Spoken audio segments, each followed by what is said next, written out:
Allez, troisième et dernière période de ce numéro de la Grande Team. J'espère que vous passez un bon moment. On est en direct jusqu'à 22 h, donc il nous reste une petite dizaine de minutes à passer ensemble pour parler, entre autres, du Paris Saint-Germain. Et c'est l'actu de ce soir.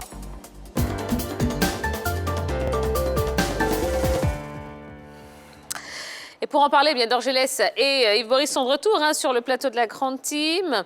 Alors, le mardi dernier, Paris a battu Barcelone au Camp Nou. 4-1. Cette large victoire place Kylian Mbappé et ses coéquipiers en pole position avant le match retour. Est-ce qu'on peut dire que Paris a fait le plus difficile? Eh bien, c'est cette question que je vous pose ici sur le plateau. Donc, vous allez utiliser les petites ardoises qui sont devant vous. Et vous également à la maison, est-ce que Paris a fait le plus dur en battant le FC Barcelone 4-1 sur sa pelouse, sur sa pelouse du Camp Nou? Eh bien, appelez-moi au 00225 21 59 93 99, 21 59 93 99 pour me dire ce que vous en pensez. Allez, levez les petites ardoises. Tout le monde dit oui, sauf Henri Jo, qui est toujours décidément dans la contradiction. Il va nous expliquer pourquoi. Il est dans la contradiction, mais souvent il a des arguments. Allez, on commence avec vous, Yves Boris. Oui, parce que 4-1. Sans Neymar, le Paris Saint-Germain a frappé fort. A fait fort, a marqué un grand coup, en plus à l'extérieur, en allant battre la grande équipe quand même du FC Barcelone. Je pense qu'ils sont à mi-parcours de leur qualification. Et je crois que s'ils jouent sur ce même tempérament, je crois que au match retour, il n'y a pas de quoi que cette équipe ne puisse pas se qualifier parce qu'elle sera d'ailleurs à domicile. Elle a acquis beaucoup d'expérience. Elle pourra quand même gérer cette phase retour-là. Bon, n'oublions pas quand même qu'en 2017, c'était le même scénario, 4-0 à l'aller, et puis on se rappelle tous de la suite. Oui. Barça a joué à domicile. Barça a joué à domicile avec son public. Là, on joue aujourd'hui à l'extérieur. Ils vont aller à l'extérieur. Le Barça va se déplacer au Parc des Princes. Il n'y a pas de public pour le Paris Saint-Germain, donc ils vont jouer décontractés pour moi. Et puis aujourd'hui, il faut remarquer que quand même, le Paris Saint-Germain a commencé à affronter de grandes équipes. Elle a déjà joué une finale de Ligue des Champions, donc l'expérience, elle l'a emmagasinée. Ce n'est pas pour la première fois qu'elle rencontre quand même le FC Barcelone, donc ce n'est plus une surprise pour le Paris Saint-Germain de rencontrer le FC Barcelone et Messi. Donc aujourd'hui, on joue sans complexe côté parisien. Monsieur Fares, qui nous appelle de Korogo. Bonsoir, Monsieur Fares. Bonsoir, Théa. Comment allez-vous? Je vais bien et chez vous? Oui, super. Alors, Monsieur Fares, est-ce que le Paris Saint-Germain a fait le plus dur du travail en battant le FC Barcelone 4-1 sur sa pelouse? Je dirais, je suis de l'FC Barcelone. Pardon? Reprenez. Je suis un supporter de l'FC Barcelone. D'accord. Mais je sais que ça sera très difficile pour le Barça parce que depuis le début de la saison... Oui.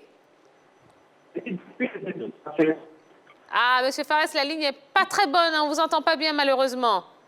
Bon, eh bien c'est pas grave, rappelez-nous, mettez-vous là où il y a du réseau et vous nous appelez 27 21 59 93 99. Dorgelès.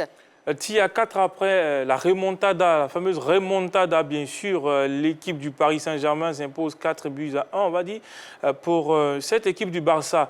Ce Barça 2021, ce n'est pas le Barça de la remontada. Quand vous regardez, d'abord derrière, Piqué, et puis vraiment, ça ne rassure pas en défense. Cette équipe du Barça ne rassure pas. Au milieu de terrain, les joueurs sont quand même moyens. Et puis, Messi n'est plus ce grand Messi qu'on a connu vraiment.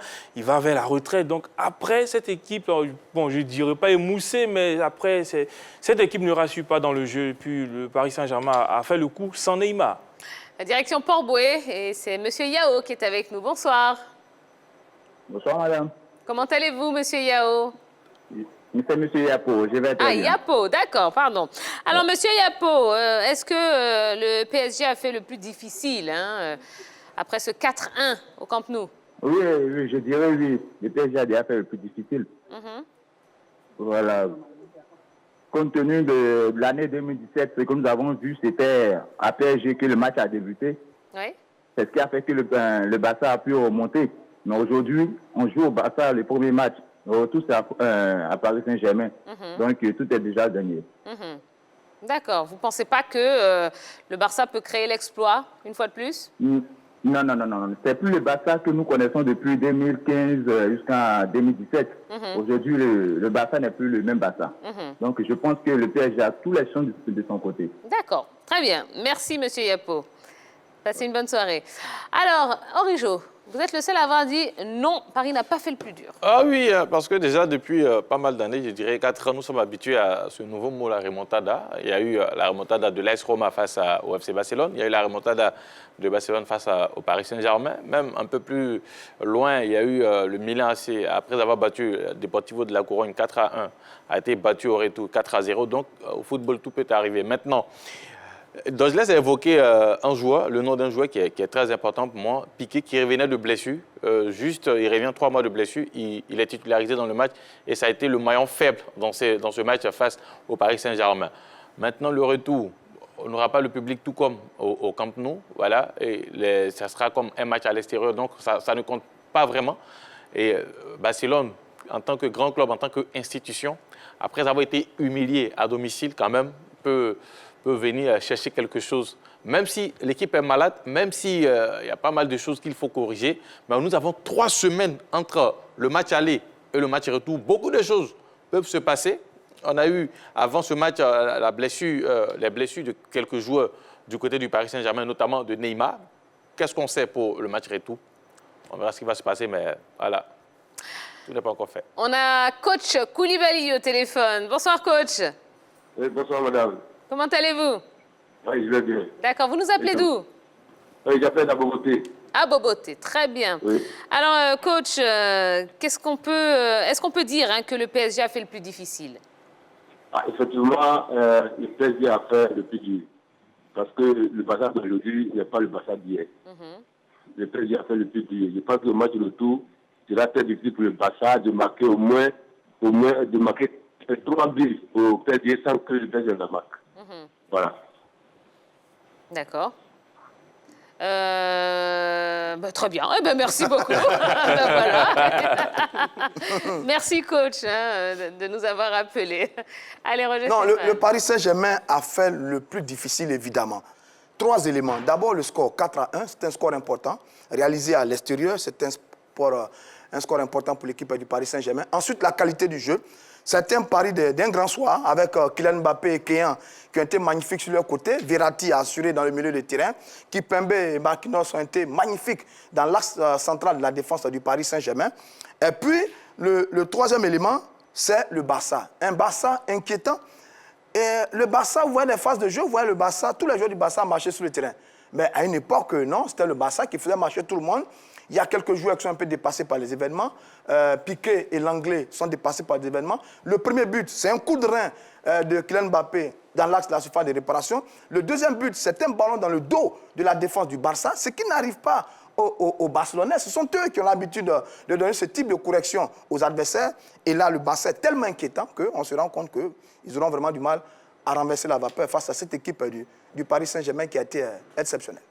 Monsieur Silla, bonsoir. Bonsoir, Tia. Comment allez-vous à Anyama? Je vais bien, merci. Alors, monsieur Silla, même question que pour tout le monde. Est-ce qu'on peut dire que le Paris Saint-Germain a fait le plus dur du travail? J'espère vraiment que le Paris Saint-Germain a vraiment fait le bon travail. Comme disait Harry tout à l'heure, oui. Il y a eu beaucoup de remontades par le passé. Mais cette année, avec l'équipe de Paris Saint-Germain, je crois que ce match aller là nous a montré que le Paris Saint-Germain peut aller très très loin cette année. Oui. Je pense beaucoup si Neymar pouvait rester vraiment sur le banc de touche ou le match retour, parce que j'ai l'impression que si Mbappé joue tout seul en attaque, il prouve vraiment qu'il est là, qu'il est un vrai patron de l'équipe. Donc, vous pensez que Neymar met un petit peu Kylian Mbappé dans l'ombre? Mais justement, c'est ce que j'ai remarqué depuis quand les deux jouent ensemble. Vraiment, on ne voit pas trop la capacité de Neymar et de Mbappé. Kylian Mbappé, oui. Voilà, donc il a montré tous ses talents la dernière fois. Je crois que le match retour, si vraiment Neymar est libre, comme la dernière fois Damané l'avait joué, en tout cas, le Paris Saint-Germain a vraiment les chances de se qualifier. D'accord. Oui. Eh bien, merci beaucoup, Monsieur Silla. C'est votre... Monsieur Roger Stéphane, c'est Silla Bilon Anyama. Roger Stéphane. Voilà. D'accord, j'ai compris. Les cousins de Roger Stéphane. Vraiment, hein, les amis de Roger Stéphane. On va créer le club des amis de Roger Stéphane bientôt. Voilà. Oui. Je vais utiliser une expression ivoirienne qui dit premier Gaou n'est pas Gaou, deuxième Gaou qui est Je pense qu'aujourd'hui, le Paris Saint-Germain ne peut pas se faire avoir. Dans 3 semaines, là.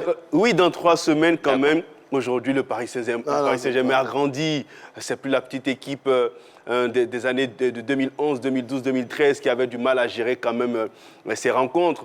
Ah, elle a franchi un cap, elle a joué une finale de Ligue des Champions. Aujourd'hui, elle joue quand même de gros matchs quand même en Ligue 1. Elle est tenue en échec parfois par des équipes comme Lyon, tout et tout. Donc, il y a l'adversité déjà qu'elle rencontre. C'est qu'elle rencontre en Ligue 1, c'est qu'elle ne rencontrait pas par le passé, où elle gagnait tout. Là, aujourd'hui, avec ce qui se passe, tiens, on est aguerri, on aborde mieux les matchs de Ligue des Champions. D'ailleurs, c'est elle qui était menée, cette équipe du Paris Saint-Germain. Ben, elle aurait pu craquer, elle n'a pas craqué, elle est restée sereine, elle a continué son football, elle a battu le FC Barcelone. Je pense qu'elle va continuer à la maison. Il n'y a pas si longtemps que ça, on disait du Paris Saint-Germain que c'était, oui, une grande équipe en devenir, mais qu'elle n'était pas du niveau des Manchester United, du Real Madrid, du FC Barcelone. Est-ce qu'aujourd'hui, on peut dire que le Paris Saint-Germain fait partie de l'élite des clubs européens? Non. Ah non, ah Non. si, quand même. Non. Ah si. Ben, Vous dites quoi? Relais- Non, Attendez. non, à lui, quand même. Ah d'accord. Quand on Alors, cite- ok, quand on- vous dites non. quand on Pourquoi? Quand on cite ces clubs-là, on parle de quoi? On parle des grands clubs, on parle de trophées. Le Paris Saint-Germain a quel trophée? Aucun, rien. Nada, rien dans la voie du Paris Saint-Germain. Une finale de Ligue des Champions. Une finale, c'est pas un trophée. Covid. Une finale, c'est pas un trophée. Bon, alors, il faut le dire. alors, c'est qui est Maintenant, juste, parce c'est qui est que non, juste. ce qui est juste, c'est C'est qui est que juste. le Paris Saint-Germain n'est pas un grand club. Bon, attendez. C'est vrai, actuellement, ils jouent bien. Mais ils jouent bien, ça ne les a amenés nulle part. Pour l'instant, c'est juste le FC Barcelone, une équipe de Barcelone malade qu'ils ont battu 4-1 au Camp Nou. Donc, voilà. Oh, arrêtez. Troisième là, de je peux Liga. pas vous- Troisième de non, Liga. non, je peux Non, pas vous Barcelone laisser est faire malade. ça. Troisième de Ah non, Liga. là, Barcelone est honnêtement... malade. Faisons la part des choses. Faisons la part des choses. Merci beaucoup. C'est pas un grand club. Roger Stéphane, s'il vous plaît. Non, on ne peut pas dire ça parce que l'année dernière, ils sont allés en finale pour une Ligue des Champions Covid. Et ça, vous méritez aussi un carton. Merci beaucoup. Cette année, ils ont battu un Barcelone équipe malade. Non, arrêtez quand même. Non, ça dit que faisons la part des choses. Là où il a raison, c'est que Paris n'a pas Partout, il a un raison. passé glorieux sur les compétitions européennes comparativement aux autres clubs. Ça, c'est juste. Mais sur ces dernières années, Paris a fait des efforts pour se construire, pour se bâtir. L'histoire est en train de s'écrire progressivement pour cette équipe du Paris Saint-Germain. Depuis quelques saisons, Mais est-ce que ça elle est fait que c'est un régulière. grand Non, club? depuis quelques saisons, elle est régulière en huitième de finale, en quart de finale de la Ligue des Champions. L'année dernière, elle a disputé la finale. Cette année, elle est en train de réaliser une bonne campagne en étriant cette équipe du Barça. En plus, sur les dernières années, elle a un effectif qui est constant, qui est régulier, avec de très bons joueurs. Et ça permet à une équipe comme le Paris Saint-Germain de compter aujourd'hui dans le giron des grands clubs européens en termes de compétitivité sur la Ligue des Champions. Maintenant, les trophées vont certainement venir plus tard, mais Paris est en train de... D'accord, il nous reste quelques secondes d'émission. Donc, à qui je donne le mot de la fin? Moi. Allez, Henri Alors, Jo.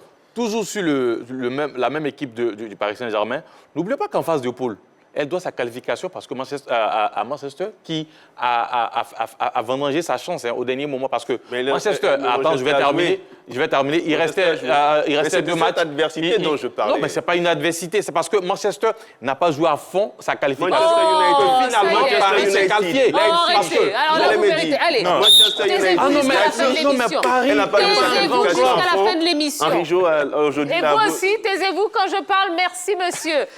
Henri Jo, vous ne parlez plus jusqu'à la fin de l'émission. Parce que là, maintenant, Manchester n'a pas joué à fond. Et c'est oui, Oh, arrêtez. Oui, Oh non, vous Manchester exagérez. n'a pas joué à Allez-y. fond. Écoutez, soyons réalistes aujourd'hui. Le Paris Saint-Germain est cette formation qui, pour moi, je pense même qu'elle va gagner cette Ligue des Champions cette année. Parce que, Bon. oui, non, Bon, là, ouais, non, là. je le dis, on est quand on est le 18 février 2021. On attendra de voir en mai. Elle n'est plus euphorique, cette équipe du Paris Saint-Germain. Elle joue son football assez calmement et elle avance petit à petit. Aujourd'hui, il y a la gestion des émotions dans les grands matchs. Et je crois que c'est ce qui manquait à cette équipe du Paris Saint-Germain. Elle a ça, elle va aller loin. Telle une grande équipe européenne. Techniquement. Merci beaucoup. Ah, c'est déjà la fin de ce numéro de la Grande Team. Oui, vous allez aller vous coucher avec tout ce que vous aviez là, au travers de la gorge. Voilà. Bon, on espère que vous avez passé un bon moment en notre compagnie. Merci pour votre fidélité. Merci pour tout cet amour, ce bonheur que vous partagez avec nous tous les soirs de la semaine. On va se donner rendez-vous demain pour la grande finale. Oui, dernier rendez-vous de la semaine à passer ensemble.